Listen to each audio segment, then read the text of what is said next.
Eddie, I'm with you to the end.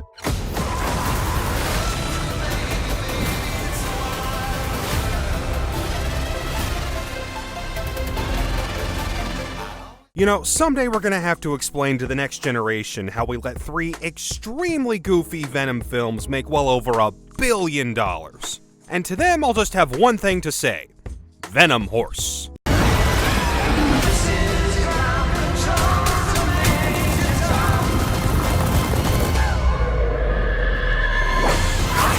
Anyway, Venom: The Last Dance is the latest Sony Spider-Man universe film and is supposedly the last time Tom Hardy will be in a solo Venom movie.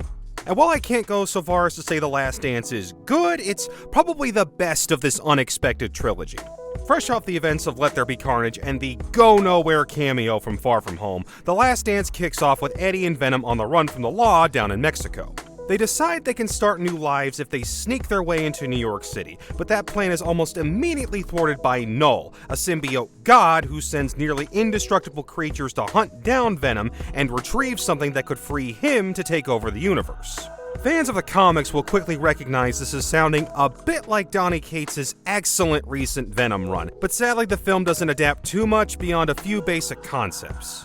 Now, the movie's strengths and weaknesses are the same as the last two. One of the big consistent problems with these live-action Sony Spider-Man spin-offs is taking themselves way too seriously. But somewhere along the way, the studio realized that just letting Tom Hardy riff as both Eddie and Venom as this unhinged comedic duo was actually a lot of fun. So while the first Venom is kind of a dreary slog to get through, Let There Be Carnage embraced that ridiculousness to the point where it was just too dumb to get mad at. This one cranks up the insanity even further, turning the film into one long extended hunt by Null's creatures that force Eddie and Venom to come up with some pretty creative escape plans, make pit stops in places like Las Vegas, and have a big climactic battle at Area 51.